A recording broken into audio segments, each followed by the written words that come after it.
નમસ્કાર, આપ જોઈ રહ્યા છો નિર્ભય ન્યૂઝ અને આપણી સાથે અત્યારે અલ્પેશ કથેરિયા જોડાઈ ગયા છે. અલ્પેશ કથેરિયાએ ચેલેન્જ ગઈકાલે આપી દીધી છે કે ગોંડલ આવી રહ્યા છે આવતીકાલે, અને સામે ગણેશ ગોંડલે પણ કહી દીધું છે કે અમે સ્વાગત કરવા માટે તૈયાર છીએ. અલ્પેશભાઈ, શું કહેશો? પહેલી પ્રતિક્રિયા. તો પહેલા તો આ કોઈ એમની ચેલેન્જનો સ્વીકાર કેવો નથી. ત્યાં જે ગોંડલમાં જે પીડા છે, જે ભય છે, અને વારંવાર લોકોને કહી રહ્યા છે કે ગોંડલ અમારું છે, આ છે, તે છે, તે બધી વાતો છે એ ખોટી છે, ભ્રામક વાતો છે. ભગવતસિંહજીએ ગોંડલને ખૂબ સારું બનાવ્યું છે. ગોંડલને, આ દેશને, આ ગુજરાતને અર્પણ કર્યું છે. અને અત્યારે લોકશાહીનો માહોલ છે. આ કોઈ રાજાશાહીવાદ નથી ચાલી રહ્યો કે કોઈ એક રાજા હોય ને બધી એની પ્રજા હોય. એટલે આ વાતમાં લોકોને જે અંદરનો ભય છે એ ભય દૂર કરવા માટે આવતીકાલે અમે ગોંડલ જઈ રહ્યા છીએ. ગોંડલમાં મળીશું, ગોંડલના લોકોને મળીશું, ત્યાંના પવિત્ર સ્થાનોની મુલાકાત લઈશું, ત્યાંના સ્થળોને મળીશું, અને ગોંડલ શું છે જાણી અને ત્યાંના લોકોમાં ખરેખર શું પીડા છે એ પીડાને દૂર કઈ રીતે થાય એ માટેનો અમે પ્રયાસ કરીશું. પણ અલ્પેશભાઈ, અહીંયા સવાલ એ આવી રહ્યો છે, કારણ કે જે રીતનું ગણેશ ગોંડલ દ્વારા લખવામાં આવ્યું છે અને કહેવામાં આવી રહ્યું છે, એમના જે ઇન્સ્ટાગ્રામના સ્ટેટસની અંદર લખવામાં, જાતિવાદી માનસિકતા ધરાવતા લોકોનું સ્વાગત છે. એટલે જાતિવાદી માનસિકતા તમને લોકોને કહ્યા છે?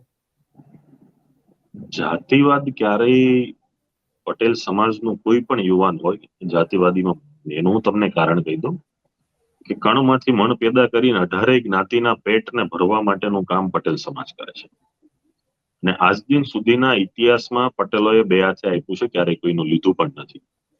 અને એનાથી પણ વિશેષ કહી દઉં કે જાતિવાદીની જે વાતો કરે છે એને 10 વર્ષે પાટીદાર સમાજના 14 યુવાન શહીદો યાદ આવ્યા. તો 10 વર્ષ તમે તમારો પરિવાર ક્યાં હતો?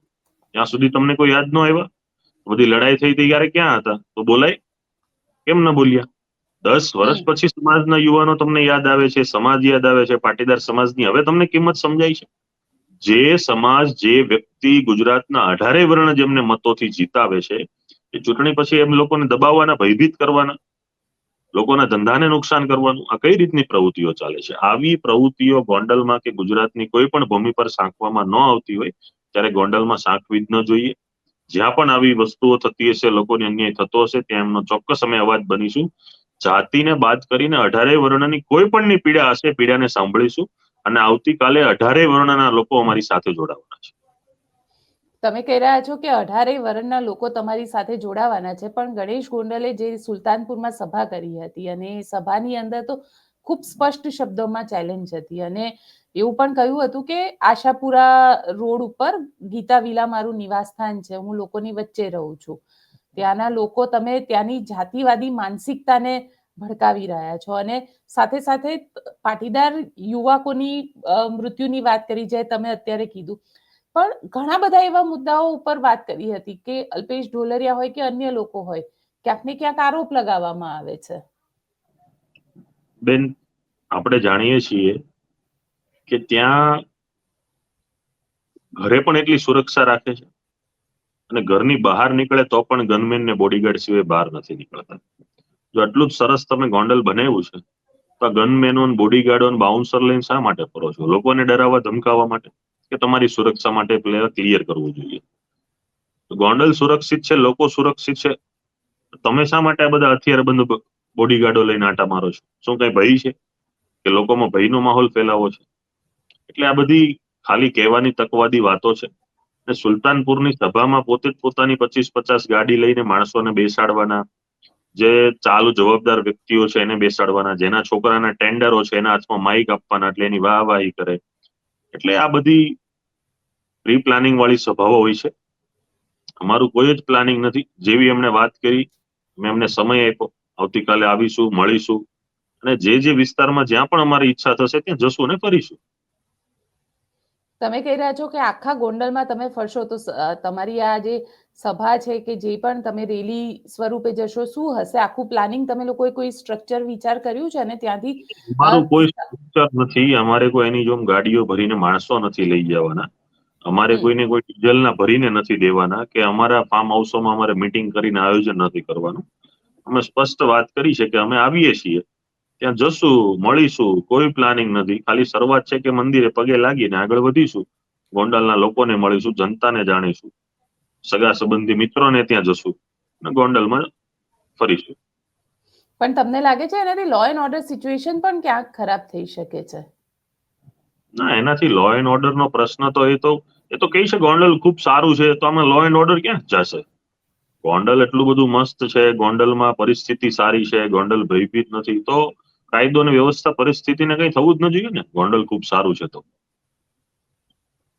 તમે કહી રહ્યા છો કે કાયદો વ્યવસ્થાને કંઈ થવું ન જોઈએ, પરંતુ જે રીતને, કારણ કે ત્યાં તમારી સાથે જ્યારે સુરતની અંદર તમે લોકોએ મીટિંગ કરી, મેહુલ બોગરા હતા, મેહુલ બોગરા પર પણ એમને કટાક્ષ કરતા કહ્યું કે પોલીસને બદનામ કરે છે. તમે પોલીસનું સન્માન કરો. પોલીસને મેહુલ બોગરા બદનામ કરે છે તો તમે પોલીસનું સન્માન કરો. તમને અત્યારે પોલીસ યાદ આવી? જ્યાં જે ઘરોની અંદર જ એટલા ચાર્જશીટના કેસોના થડકલા પડ્યા છે, એ કઈ રીતે પોલીસને સર્ટિફિકેટ આપી શકે? પોલીસને કોણ બદનામ કરે છે, પોલીસને કોણ સન્માન કરે છે? મેહુલ બોગરાનું કામ છે, મેહુલ બોગરા કરશે. તમારું કામ તમે કરો. બધાનું પોતપોતાનું કર્તવ્ય છે, પોતાનું કામ કરતા જાય. તમે કહી રહ્યા છો કે બધા પોતપોતાનું કામ કરતા જાય, પણ અલ્પેશ કથિરિયા શું વિચારી રહ્યા છે એમને? કારણ કે 2022ની ચૂંટણી તો તમે લડ્યા હતા, સુરતથી લડ્યા હતા.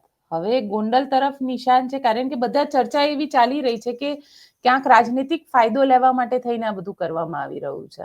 રાજનીતિક ફાયદો જેથી જ્યારે પણ લેવો હશે ત્યારે અમે ખૂબ ખુલીને આગળ આવશું અને ખુલીને ચર્ચા કરીશું. હાલ આ કોઈ રાજકીય બાબતની વાત જ નથી. છેલ્લા 4-5 મહિનામાં દરેક મીડિયાને, સમાજને અને સમગ્ર ગુજરાતને જાણ છે. હવે તો અન્ય રાજસ્થાન સહિતના પ્રદેશોને પણ જાણ થઈ ગઈ, કેમ કે છેલ્લા 4-5 મહિનામાં જે ઘટનાઓ ઘટી, 1 બાય 1 આશાસ્પદ યુવાનનું મૃત્યુ થયું, આ દરેક ઘટનાઓની પાછળ આપ પણ જાણો છો કે કંઈક ને કંઈક શું જવાબદાર છે. તો એના માટે આ લડાઈ લોકોનો સૂર ઉઠ્યો છે. લોકો આવ્યા, તમે જોવું 4-5 મહિનામાં માત્ર પાટીદાર સમાજ નહીં, દરેક સમાજના લોકોને નિશાન બનાવ્યા છે. કોળી સમાજના સરપંચને માર મારવામાં આવ્યો, પટેલના યુવાનને માર મારવામાં આવ્યો, આશાસ્પદ જાટ યુવાનનું મૃત્યુ થયું છે. તો આ દરેક ઘટનાઓ એક પછી એક બની છે અને એક જ વિસ્તારમાં, એક જ ક્ષેત્રમાં અને ત્યાં જ આસપાસ બની રહી છે. તો સ્વાભાવિક છે કે આવી ઘટનાઓ જ્યારે ઘટતી હોય ત્યારે લોકોનો આક્રોશ થાય, લોકો બહાર આવે અને આ કાર્યક્રમો થાય.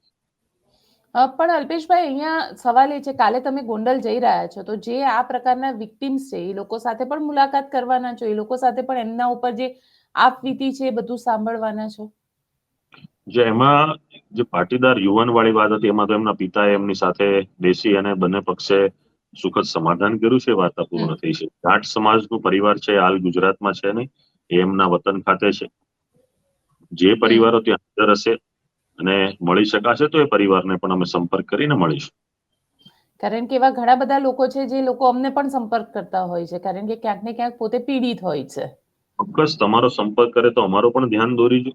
આવા પીડિતોના નામ બહાર ન આવે, અને જો નામને પણ ગુપ્ત રાખીને કામ કરવાના હશે તો ત્યાં પણ અમે જે કોઈ પણ લો ઓર્ડરનું સંચાલન કરે છે એમનું ધ્યાન દોરીશું. અને મજબૂતાઈથી બહાર આવતા હશે અને ફરિયાદો કરવાની થશે તો એમાં પણ અમે સાથે રહીશું. પણ કારણ કે જે રીતે ગીતાબા જાડેજા ધારાસભ્ય છે ત્યાં આગળના, કારણ રાજનીતિની અંદર, કારણ કે જે રીતે આખી પરિસ્થિતિ ત્યાં ઉદ્ભવેલી છે ગોંડલની, અને ગોંડલની અંદર, કારણ કે કહેવા ખાતર ગીતાબા જાડેજા, એટલે તમે લોકો પણ શું એ માંગ કરશો કે ગીતાબા જાડેજા નું માત્ર નામ ચાલે છે? હું એમ જ કઉ છું કે ખાલી નામ જ ચાલે છે, બાકી તમે આખા ઘરને ધારાસભ્યના લાયસન્સ મળી ગયા હોય એ રીતે ત્યાં ચાલી રહ્યું છે. પ્રશ્ન જે છે ને કે ત્યાં જે ખરેખર લોકોએ ચૂંટ્યા છે તો એનું શાસન થવું જોઈએ, લોકોના પ્રશ્નોનું નિરાકરણ થવું જોઈએ. આ તો એક હિટલરશાહી તરીકે પોતે બેસી અને ત્યાં લોકોને દબાવવા, ભયમાં રાખવા, પોતાના અંદરમાં રાખવા, કોઈ મારી સામે બોલવું જોઈએ, જે આખી પ્રવૃત્તિ ચાલી રહી છે એ પ્રવૃત્તિનો જ અમને એ વિસ્તારને પ્રોબ્લેમ છે. ત્યાંના લોકો એ જ ડરી રહ્યા છે કે આવું શા માટે. તો તમે જશો તો તમને એવું લાગે છે કે આ ડર દૂર થઈ જશે? હવે મારું કામ છે સંભવિત પ્રયાસ કરવાનું, લોકોને ઢંઢોળવાનું, જગાડવાનું. થઈ જશે, થઈ જશે, ભવિષ્યના દિવસોમાં ખબર પડશે. અત્યારે અમે કાર્ય કરી રહ્યા છીએ. પણ એક દિવસ જવું અને કાયમ માટે ત્યાં રહેવું બહુ ફરક હોય છે અલ્પેશભાઈ. ફરક જ હોય છે. પણ હવે 500 કિલોમીટર દૂર રહેતા હોય તો રોજ તો બેન હું ત્યાં નથી જવાનો, તમે નથી જવાના, કે કોઈ નથી જવાના. બરોબર, અમારું કાર્ય છે, અમે કરશું. ત્યાં ઘણા બધા યુવાનો છે કે ત્યાં કદાચ મારી જરૂર પણ ન પડે, એવી ત્યાં લોકો પણ છે. એ લોકોને પણ મળીશું, એ લોકો પછી કામ કરશે. અને હું તો પહેલાથી જ કહું છું, જે તે વિસ્તારની અંદર ત્યાંના વ્યક્તિઓથી જ કાર્ય થઈ શકે, બહારના વ્યક્તિઓ તો આવીને જતા જ હોય છે. એટલે ત્યાંના જ લોકો આગળ આવે એ પણ અમે પ્રયાસ કરીશું. કારણ કે યુદ્ધ એ જ કલ્યાણના નામ ઉપર પણ બોલ્યા હતા ગણેશ ગોંડલ, અને ગણેશ ગોંડલે કીધું હતું કે ઘણા બધા લોકો યુદ્ધ એ જ કલ્યાણના નારા લગાવી રહ્યા છે, પણ યુદ્ધ એ ક્યારેય કલ્યાણકારી હોતું નથી. હું પણ કહું છું કે યુદ્ધ એ ક્યારેય કલ્યાણ નથી આપતું. યુદ્ધ એ હંમેશા દુઃખ જ સર્જે છે. યુદ્ધથી ક્યારેય કોઈ સમાધાન નથી થતું. યુદ્ધથી ક્યારેય માનવ જગતનો કે માનવ જે આખો સમાજ છે એને ક્યારેય સુખ પ્રાપ્ત નથી થતું. એ તો અમે પણ કહીએ છીએ અને અમે એ જ કહીએ છીએ. યુદ્ધ જ કલ્યાણથી કંઈ થવાનું નથી. એટલે શાંતિથી જીવવું અને લોકોને શાંતિથી જીવવા દો. તો શું તમારા લોકોની સાથે નિખિલ ડોંગા, કારણ કે એમને તો ત્યાંથી તડીપાર કરવામાં આવેલા છે, એટલે એમનો પણ એક બેક હેન્ડ સપોર્ટ છે તમને લોકોને? જો આમાં જે કોઈ સપોર્ટ કરે ન કરે એની સાથે કંઈ લેવા દેવા નથી. 2015 થી અમે આ કાર્ય કરીએ છીએ અને એની વાતે વસ્તુમાં ઘણા મીડિયાને પણ એમણે કીધું છે કે આની પાછળ આ છે, એ બધી ખોટી વાતો છે.